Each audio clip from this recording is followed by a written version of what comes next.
प्रधानमंत्री नरेंद्र मोदी से सीएम धामी ने की मुलाकात। तीसरी बार प्रधानमंत्री बनने पर सीएम धामी ने पीएम मोदी को दी बधाई। महासू देवता मंदिर क्षेत्र को मास्टर प्लान के तहत विकसित करने पर हुई चर्चा।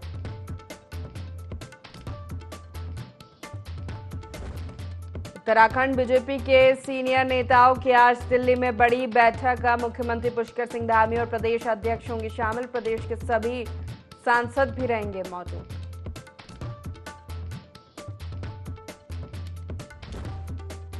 काशीपुर में 2 डंपरों की भिड़ंत। आग लगने से डंपर चालक की जलकर मौत। दमकल विभाग ने आग पर पाया काबू।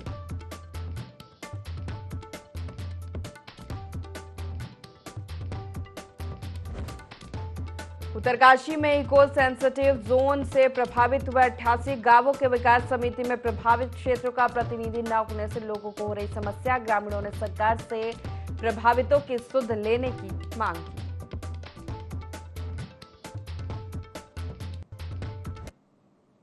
नमस्कार, बहुत स्वागत है आपका देवभूमि लाइव देख रहे हैं आप। मैं हूं आपके साथ प्रशिता शर्मा। बुलेटिन की शुरुआत करते हैं खास खबरों के साथ। मुख्यमंत्री पुष्कर सिंह धामी ने दिल्ली में प्रधानमंत्री नरेंद्र मोदी से मुलाकात की और तीसरी बार प्रधानमंत्री बनने पर नरेंद्र मोदी को बधाई दी। इस दौरान सीएम धामी और पीएम मोदी के बीच उत्तराखंड के विभिन्न विषयों को लेकर चर्चा हुई।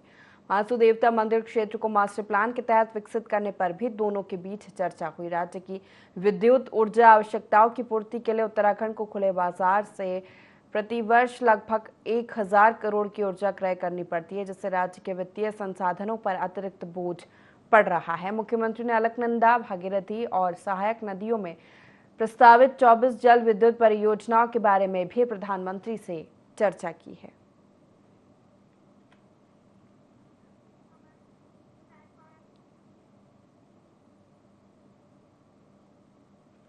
उत्तराखंड की 5 नदियों को पुनर्जीवित करने के लिए चयनित किया गया है। टिहरी और देहरादून जिले में बहने वाली सौंग नदी, पौड़ी जिले की पूर्वी और पश्चिमी नयार, नैनीताल जिले की शिप्रा और चंपावत की गौड़ी नदी को इसमें शामिल किया गया है। इसके तहत अब इन 5 नदियों के लिए पहले चरण में एक्शन प्लान तैयार किया जाएगा। हालांकि इन नदियों के अलावा राज्य में अब तक कुल 5428 जल स्रोत चिन्हित किए गए हैं, जिन पर एक्शन प्लान तैयार होना है। वहीं भाजपा प्रदेश प्रवक्ता हनी पाठक ने कहा कि उत्तराखंड में मुख्यमंत्री पुष्कर सिंह धामी द्वारा लगातार विकास कार्य किए जा रहे हैं। उत्तराखंड पर्यटक स्थल के नाम से भी जाना जाता है। उत्तराखंड की नदियों को पुनर्जीवित करने का फैसला सराहनीय है।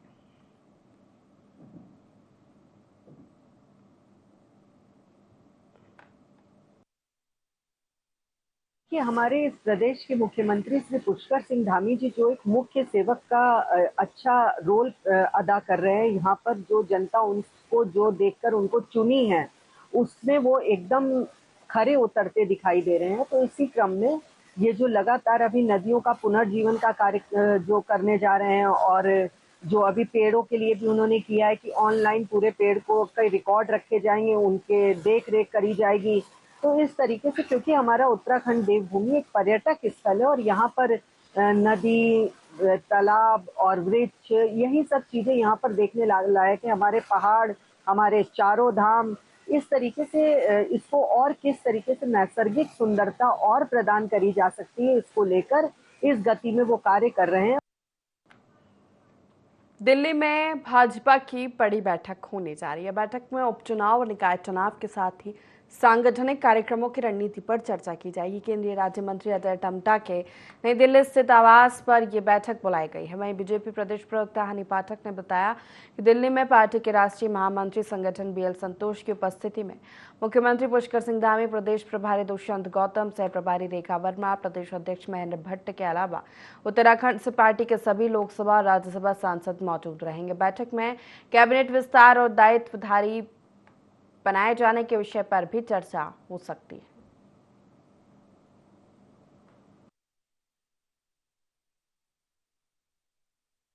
दिल्ली में हमारे प्रदेश अध्यक्ष, मुख्यमंत्री सब बैठेंगे। वहां पर एक बड़ी बैठक होने वाली है। उसमें आने वाले आगामी पंचायत चुनाव को लेकर, नगर निकाय चुनाव को लेकर और जो दायित्व की सूची अभी क्योंकि चुनाव के कारण रोकी हुई थी, चुनाव में सभी व्यस्त थे, तो उसको लेकर भी अभी वो सूची भी आने वाली है और कैबिनेट का जल्दी विस्तार भी और होने वाला है। तो इन सब चीजों को लेकर काफी इसमें चिंतन मनन होगा, उसके बाद जो भी रिजल्ट निकल कर आएगा वो जनता के हित में निश्चित रूप से। प्रधानमंत्री नरेंद्र मोदी के नेतृत्व में एनडीए की सरकार बन चुकी है और मंत्रियों को उनके विभाग बांट दिए गए हैं। इस बार भी वित्त मंत्रालय की जिम्मेदारी निर्मला सीतारमण को मिली है। पहला बजट सत्र जुलाई महीने में शुरू होने की उम्मीद जताई जा रही है। बजट सत्र को लेकर उत्तराखंड बीजेपी प्रदेश अध्यक्ष महेंद्र भट्ट का कहना है कि उत्तराखंड प्रधानमंत्री नरेंद्र मोदी के ड्रीम प्रोजेक्ट का हिस्सा रहता है। उत्तराखंड को पूर्व में भी केंद्र से बड़ी सौगात मिली है। इस बार के बजट सत्र में उत्तराखंड के धार्मिक, साहसिक पर्यटन और यहाँ के मोटे अनाजों को बढ़ावा देने के साथ ही रेलवे कनेक्टिविटी और एयर कनेक्टिविटी को बढ़ावा देने के लिए केंद्र सरकार से बजट स्वीकृति मिल सकती है। मोदी जी के ड्रीम प्रोजेक्ट का हिस्सा रहता है और मैं कह सकता हूं कि इस बार के बजट में उत्तराखंड का जो धार्मिक पर्यटन है, साहसिक पर्यटन है और भी अनेकों, चाहे वो श्री अन्न का विषय हो उसको जोड़ते हुए और भविष्य के अंदर रेलवे कनेक्टिविटी के विषय, हवाई कनेक्टिविटी के विषय, निश्चित मुझे पूरा विश्वास है इस बार के बजट में सबकी व्यवस्था निश्चित रूप से। वित्त और शहरी विकास मंत्री प्रेमचंद्र अग्रवाल ने जनपद भ्रमण के दौरान काशीपुर के मुरादाबाद रोड स्थित नवीन कृषि मंडी के अतिथि गृह पहुंचे, जहां भाजपा कार्यकर्ताओं ने उनका जोरदार स्वागत किया। इस दौरान उन्होंने निर्माणाधीन एसटीपी प्लांट का निरीक्षण किया। निरीक्षण के दौरान उन्होंने अधिशासी अभियंता पेयजल निगम से कार्य की धीमी गति होने पर नाराजगी व्यक्त करते हुए कार्य में तेजी लाने के निर्देश दिए। उन्होंने अधिशासी अभियंता विद्युत विभाग से दूरभाष पर वार्ता कर एसटीपी प्लांट में जल्द ही विद्युत संयोजन देने के निर्देश दिए, जिससे काम तेजी से पूरा हो सके। हमारे माननीय चीमा साहब हैं, हमारे पार्टी के कार्यकर्ताओं ने सबने बताया कि ये लेट लिफ्टिंग कर रहे हैं। निश्चित रूप से मैं लास्ट टाइम जब आया था तब भी लगभग यही स्थिति देख रहा था। थोड़ी बहुत प्रोग्रेस हुई है, लेकिन अभी ना कनेक्शन है ना भी इस पर कोई काम की गति मैं बहुत ज़्यादा महसूस कर रहा हूँ। आज मैंने इनको हिदायत दी है, एक्शन जो इलेक्ट्रिसिटी के उनसे भी कहा है कब इन्होंने अप्लाई किया, कब इन्होंने पैसे जमा किए और कब तक वो यहाँ पे कनेक्शन दे रहे हैं, ताकि ये काम आगे बढ़ता हुआ दिखाई। डोईवाला उप जिलाधिकारी कार्यालय के बाहर डोईवाला के विधायक बृजभूषण गिरोला के साथ राज्य किसान सैनिक एकता मंच और डोईवाला तहसील कर्मचारियों ने वृक्षारोपण किया, जिसमें फूलदार, फलदार और छायादार कई पौधे लगाए गए और इन पौधों की देखरेख के लिए राज्य किसान सैनिक एकता मंच ने शपथ भी ली। इस दौरान डोईवाला के विधायक बृजभूषण गिरोला ने कहा कि हम सभी को अधिक से अधिक पौधे लगाकर इनका संरक्षण करना होगा, जिससे पौधा पेड़ का आकार ले सके। जिस तरह से धरती के तापमान में इजाफा हो रहा है और मौसम का संतुलन लगातार बिगड़ता जा रहा है, हम सभी का नैतिक कर्तव्य बनता है कि हमें वातावरण को दूषित होने से बचाने के लिए अधिक से अधिक संख्या में पेड़ लगाने। किसान सैनिक एकता मंच द्वारा तहसील भवन जो हमारा डोईवाला है, इसके चारों ओर वृक्षारोपण का कार्यक्रम किया गया। इसमें तहसील के कर्मचारी, अधिकारी सभी शामिल थे और जैसा कि आपने विगत दिनों को देखकर जाना है कि वृक्ष की कितनी महत्वपूर्ण हमारे लिए है, तो उसी के क्रम में इनके द्वारा वृक्षारोपण का कार्यक्रम किया गया। सभी के सहयोग से जो यहाँ पे वृक्षारोपण हम लोगों ने किया, हमने ये तय किया है कि इसको 5 कोस तक बढ़ा करने की जिम्मेदारी भी हम ही लोग लेंगे। सिर्फ उसमें टीकाकरण कराने की जिम्मेदारी नगर पालिका की है, उसके बाद पानी डालने की जिम्मेदारी 3 वर्ष तक इस पेड़ों को निस्वार्थ भाव से देखने की हमारी नैतिक जिम्मेदारी। कुछ वर्षों से आपने देखा है कि पिछले कुछ वर्षों से लोगों में काफ़ी जागरूकता आई है और आपने देखा है कि हमारे 2017 में भारतीय जनता पार्टी हुई थी, तो उस समय भी स्थायी मुख्यमंत्री श्री रावत जी के द्वारा ऋषिपर्णा के उद्गम स्थल से लेकर के और आगे जहाँ तक वृक्षारोपण किया गया था और कोसी नदी का भी 3 लाख से अधिक वृक्ष लगाए गए। ऐसे हमारे माननीय मुख्यमंत्री पुष्कर सिंह धामी जी भी लगातार वृक्षारोपण के अभियान को लेकर के पूरे प्रदेश के अंदर बड़ा अभियान चलाया जा रहा है। कैबिनेट मंत्री गणेश जोशी ने लोकसभा चुनाव में भाजपा को जिताने के लिए हरिद्वार की जनता का आभार व्यक्त किया। उन्होंने कहा कि भाजपा सरकार ही किसानों की सच्ची हितैषी है। प्रधानमंत्री बनते ही नरेंद्र मोदी ने पहले किसान सम्मान निधि की किस्त जारी करने का काम किया। मोदी सरकार किसान सम्मान निधि को भी बढ़ाने पर विचार कर रही है। इसके साथ ही देश में गरीबों को प्रधानमंत्री आवास योजना के तहत पक्के मकान देने का संकल्प लिया है।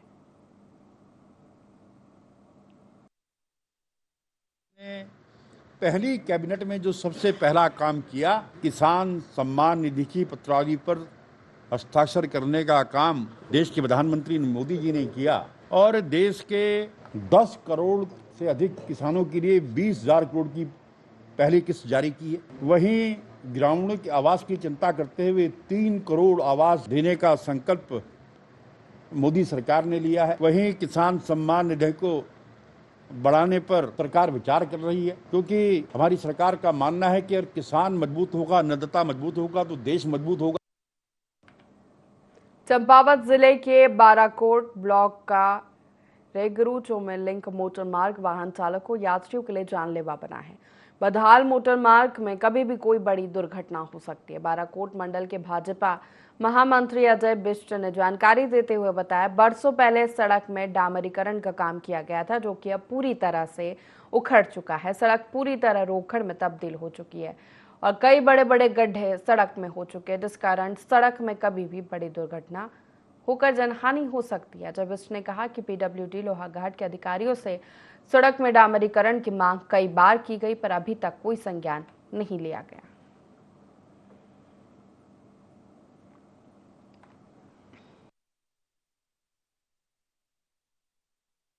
और रेगड़ू जो मुख्य मार्ग है, इसकी स्थिति बहुत ही खराब है। लगभग 8-10 साल पहले इसमें डामरीकरण का कार्य हुआ था, तब से लेके अभी तक नहीं हुआ है। इसमें जो है नाली वगैरह से लेके सब चीज़, क्योंकि जब आपदा या मानसून का समय आता है तो और पूरी तरह रोड बह चुकी है और कई जगह कितनी गाड़ियों की उसमें दुर्घटना भी हो चुकी है। बाइक वाले कई बार गिर चुके हैं। जो चौमेल और रेगड़ू का ये लिंक है, लगभग 2-3 किलोमीटर का लिंक है, ये पूरी तरह से जीर्ण शीर्ण है। इसमें जल्द से जल्द नई तरीके से काम होना चाहिए, क्योंकि जिसमें आवाजाही लगातार बहुत ज़्यादा होती है और लेकिन स्थिति ऐसी है कि लोग उसमें डरते हैं। महिलाएं स्कूटी वगैरह लाने से डरती हैं और कई बार लोग वहां पर दो लोग होने पर भी उतर के एक को उतार के चलते हैं। ऐसी स्थिति वाली सड़क है। मैं पीडब्ल्यूडी से कहना चाहूँगा कि आप इस निर्माण के रखरखाव के लिए जल्दी से जल्द इसमें कार्य। लोकसभा चुनाव के बाद उत्तराखंड की मंगलौर और बद्रीनाथ सीट पर होने वाले उपचुनाव को लेकर चुनावी मैदान सज चुका है। इस सूबे के मुख्य दलों में जुबानी जंग छिड़ चुकी है। भाजपा प्रदेश प्रवक्ता विनोद सुवाल का कहना है कि कांग्रेस पार्टी अपना हाल 2024 के लोकसभा चुनाव में देख चुकी है और कांग्रेस एक जर्जर ढांचा है। साथ ही तंज कसते हुए कहा कि ना तो उनके पास नेता और ना नीति। मुख्यमंत्री के नेतृत्व में भाजपा इन 2 सीटों पर अच्छे मार्जिन से जीत दर्ज करेगी। कांग्रेस पार्टी अपना हर्ष इस लोकसभा चुनाव में भी देख चुकी है और लगातार 2014 में भी देख चुकी है, 2019 में भी देख चुकी है, 2012 में भी देख चुकी है, 2017 में भी देख चुकी है, 2022 में भी देख चुकी है। कांग्रेस के पास कांग्रेस एक जर्जर ढांचा है उत्तराखंड राज्य के अंदर, जिसके पास न नेता है, न नीति है, न नीयत साफ है उनकी। इसे निश्चित रूप से हमारे युवा मुख्यमंत्री पुष्कर सिंह धामी जी के नेतृत्व में जिस तरह से भारतीय जनता पार्टी उत्तराखंड राज्य के सर्वांगीण विकास के लिए काम कर रही है, निश्चित रूप से दोनों उपचुनाव हम जीतेंगे और बहुत शानदार तरीके से इन दोनों चुनाव को हम जीतने जा रहे हैं। हरिद्वार हर की पौड़ी हमेशा से ही सुरक्षा की दृष्टि से संवेदनशील रही है। ऐसे में हर की पौड़ी क्षेत्र में बिना पुलिस प्रशासन की अनुमति के ड्रोन उड़ाना इस चुनौती को बढ़ा रहा है। दरअसल पिछले काफी समय से हर की पौड़ी क्षेत्र में ड्रोन से वीडियो बनाकर सोशल मीडिया में वाहवाही बटोरी जा रही थी। बिना किसी परमिशन के उड़ने वाले इस ड्रोन को लेकर हरिद्वार पुलिस सख्त हो गई है। हरिद्वार पुलिस अब इन लोगों के खिलाफ एक्शन लेने की तैयारी कर रही है। एसएसपी हरिद्वार ने इस मामले का संज्ञान लेते हुए ऐसे लोगों को चिन्हित कर नोटिस की कार्रवाई शुरू करने की बात कही। एसएसपी ने कहा कि सुरक्षा की दृष्टि से यह संवेदनशील है, जिस पर नोटिस की कार्रवाई की जा रही है।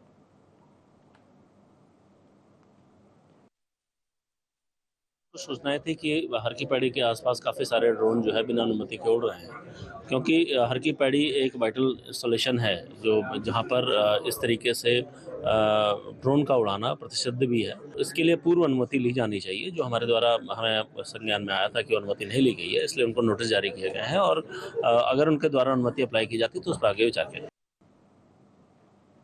उत्तराखंड में विश्वविख्यात 4 धाम यात्रा मुख्य रूप से गढ़वाल क्षेत्र की मानी जाती है, जो हरिद्वार ऋषिकेश से शुरू होते हुए केदारनाथ, बद्रीनाथ, गंगोत्री और यमुनोत्री तक होती है। इसलिए 2 सालों से जिस तरह श्रद्धालुओं की संख्या में इजाफा हुआ है, उससे सरकार ने चारधाम यात्रा के नए विकल्प पर विचार करना शुरू कर दिया है, जो शायद कुमाऊं क्षेत्र से शुरू हो सकता है। हालांकि सरकार के इस फैसले का गढ़वाल के लोग और उनके अपने नेता विरोध कर रहे हैं। देखिए रिपोर्ट। पिछले 2 सालों से गढ़वाल क्षेत्र में चलने वाली चारधाम यात्रा में श्रद्धालुओं की संख्या लगातार बढ़ रही है। साल 2023 की यात्रा में 56 लाख से ज्यादा श्रद्धालुओं ने चारधाम यात्रा के दर्शन किए, जबकि इस साल भी श्रद्धालुओं की संख्या रिकॉर्ड तोड़ रही है। श्रद्धालुओं की इस बढ़ती संख्या के कारण कई बार सड़कों पर लंबा जाम देखने को मिलता है, जिससे श्रद्धालुओं के साथ साथ स्थानीय लोगों की भी मुश्किलें बढ़ रही है। उत्तराखंड सरकार ने श्रद्धालुओं की बढ़ती संख्या और सड़कों पर बढ़ते ट्रैफिक के बोझ को कम करने के लिए यात्रा मार्ग के लिए नए विकल्प को तलाशना शुरू कर दिया है, जो कुमाऊं क्षेत्र से होकर जाता है। खबर है कि सरकार रामनगर से भी चारधाम यात्रा करने के मूड में है, जिससे हरिद्वार और ऋषिकेश के ट्रैफिक को कम करने में काफी मदद मिल सकती है। पर्यटन मंत्री सतपाल महाराज ने कहा कि सरकार को वृहद रूप से सोचने की जरूरत है, क्योंकि कुमाऊं से अगर यात्रा शुरू होती है तो उससे हरिद्वार और ऋषिकेश में बढ़ते ट्रैफिक के दबाव को कम किया जा सकेगा। जब यात्रा का होता है तो आप कहीं भी जा सकते हैं। हम ये चाह रहे हैं कि कंजेशन ना हो, भीड़ भाड़ ना लगे। आपने देखा होगा कि आप जब मसूरी जाते हैं तो 1 घंटे में मसूरी पहुंच जाते हैं, और जब लाइब्रेरी चौक में हम जाते हैं तो लाइब्रेरी चौक में वहाँ जो कंजेशन होता है उसमें 2 घंटे लग जाते हैं। तो यही हम चाहते हैं, कंजेशन ना हो, डिटूर लोग करें। और हम ये भी बताने जा रहे हैं कि अगर तोता घाटी टूटी हुई है या मार्ग अवरुद्ध है तो आप टेहरी से चले जाएं। तो हम सारे ही वैकल्पिक मार्गों का प्रचार प्रसार कर रहे हैं। उत्तराखंड सरकार की दलील है कि वह ट्रैफिक के बोझ को एक जगह से डाइवर्ट करके उसे कम करना चाहती है, लेकिन सरकार के इस फैसले पर गढ़वाल के व्यापारी और स्थानीय लोग नाराज हैं और सड़कों पर प्रदर्शन भी कर रहे हैं। स्थानीय व्यापारियों को लगता है कि इससे उनका व्यापार घटेगा। यही नहीं, देहरादून की धर्मपुर विधानसभा सीट से भाजपा विधायक विनोद चमोली ने अपनी ही सरकार पर सवाल उठाए। उन्होंने कहा कि चारधाम यात्रा का अपना धार्मिक महत्व है और यात्रा का पूरा मार्ग कई मायनों में धार्मिक आस्था का केंद्र है। इसीलिए बेहतर होगा कि पूरी यात्रा अपने पुराने स्वरूप में चलती रहे, और फिर भी सरकार अगर इसमें बदलाव करती है तो वह सरकार के सामने अपनी बात जरूर रखेंगे। उत्तरकाशी उन क्षेत्रों में विरोध इसलिए हो रहा है कि जो परंपरागत हमारे मार्ग हैं, जो सदियों से चले जा रहे हैं, जिसके एक आप कह सकते हैं कि एक आध्यात्मिक महत्व है, उन मार्गों में परिवर्तन का लोग विरोध कर रहे हैं। और मेरा ये कहना है कि जिनको मान लीजिए रामनगर की तरफ से अगर यात्रा करनी हो तो करें, कोई रोक तो सकता नहीं है, लेकिन पूरी यात्रा को हम डाइवर्ट कर दें, ये हो नहीं सकता। कुछ चीजें व्यवहारिक नहीं है और जो होने वाली भी नहीं है, तो अनावश्यक एक वातावरण बनाने की कोशिश हो रही है, नहीं तो ऐसा कुछ है नहीं। चारधाम यात्रा के बढ़ते ट्रैफिक को लेकर जहां सरकार चिंतित है और चारधाम यात्रा के नए विकल्प को तलाश रही है, तो वहीं यात्रा के परिवर्तन पर कई सवाल भी खड़े हो रहे हैं। चारधाम यात्रा के मार्ग परिवर्तन पर पर्यटन मंत्री ने भी सरकार को कई सुझाव दिए हैं, तो व्यापारियों और कई जनप्रतिनिधि भी सवाल उठा रहे हैं। अब देखना होगा कि चारधाम यात्रा के मार्ग परिवर्तन पर सरकार क्या कुछ निर्णय लेती है। देहरादून से IND24 के लिए संवाददाता विनय सूद की रिपोर्ट। उत्तराखंड की 2 विधानसभा सीट पर होने वाले उपचुनाव को लेकर दोनों पार्टियों ने अपनी कमर कस ली है। वहीं लगातार चुनाव की तैयारी के साथ साथ आरोप प्रत्यारोप का दौर भी शुरू हो गया है। कांग्रेस प्रदेश अध्यक्ष करण महारा ने कहा कि शासन चलाना तो कांग्रेस को ही आता है। साथ ही कहा कि भाजपा में 100 से अधिक सांसद कांग्रेस पृष्ठभूमि के हैं और मंत्रिमंडल में भी आधे से अधिक मंत्री कांग्रेस पृष्ठभूमि से हैं। इसलिए चुनाव के समय कांग्रेस से नेताओं को तोड़कर भाजपा अपने खेमे में लाती है। साथ ही कहा कि उन्हें पता है कि उनके पास योग्य नेताओं की कमी है।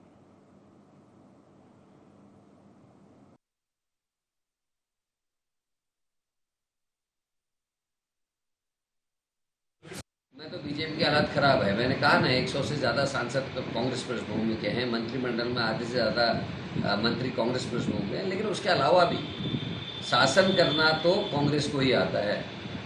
इसलिए मंत्रियों के लिए कांग्रेस से लोगों को ले जाया जाता है। बीजेपी की हालत खराब है। और इस समय भी देख लीजिए, अगर आप उत्तराखंड की बात करें, 2 अधिकारी चला रहे हैं, पूरा तंत्र जो है 2 अधिकारियों के ऊपर है। उत्तराखंड में वाहन दुर्घटनाओं को देखते हुए दुर्घटनाओं पर नियंत्रण के लिए देहरादून संभाग ने चेकिंग अभियान चलाने पर जोर दिया। इसी को देखते हुए RTO एनफोर्समेंट शहर के विभिन्न चौराहों पर चालान काट रहा है। वहीं आरटीओ एनफोर्समेंट राजेंद्र बिराटिया के अनुसार लगातार कई दिनों से शहर के अंदर चालान और चेकिंग अभियान तेजी से किए जा रहे, क्योंकि आए दिन सवारी वाहनों में ओवरलोडिंग की शिकायत मिल रही है और ओवरलोडिंग मैदानी और पहाड़ी क्षेत्रों में दुर्घटना का एक बहुत बड़ा कारण बनता है। साथ ही साथ कई लोग दोपहिया वाहन चलाते हुए हेलमेट का प्रयोग भी नहीं करते।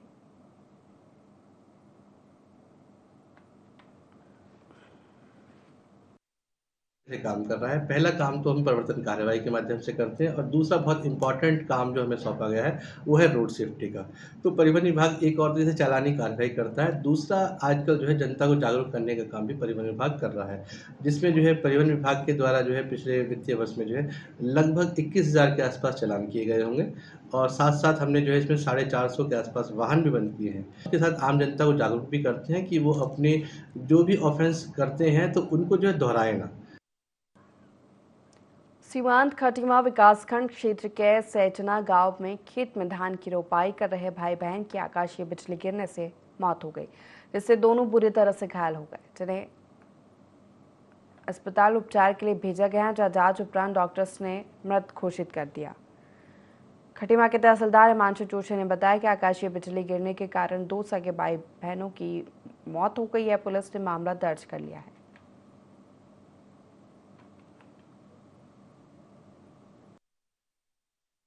कुछ लोग 2 ब्रॉड डैडी लाए हैं, मतलब मृत अवस्था में लाए हैं। उनके परिवार के द्वारा बताया गया है कि खेतों में शायद धान वगैरह का काम कर रहे थे, तो अचानक एक आकाशीय बिजली गिरने से दोनों लोग वहीं खेत पे मृत में गिर पड़े।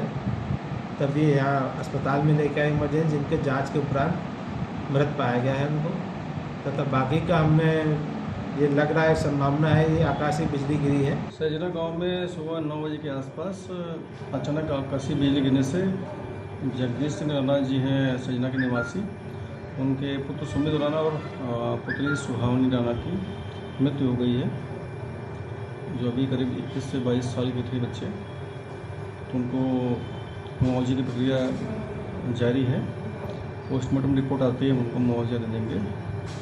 आकाशीय बिजली घटना में एक व्यक्ति पर 4 लाख का मुआवजा मिलता है, उसके अनुसार कार्रवाई की जा रही है। पूर्व सांसद रमेश पोखरियाल निशंक हरिद्वार पहुंचे, जहां डाम कोठी में भाजपा कार्यकर्ताओं ने निशंक का जोरदार स्वागत किया। मीडिया से बात करते हुए निशंक ने कहा कि अब उनकी जिम्मेदारी बदल गई है, वे 24 में से 20 घंटा काम कर रहे हैं। संगठन में जिम्मेदारी मिलने के सवाल पर उन्होंने कहा पार्टी उन्हें जो भी जिम्मेदारी देगी वे उसे बखूबी निभाएंगे।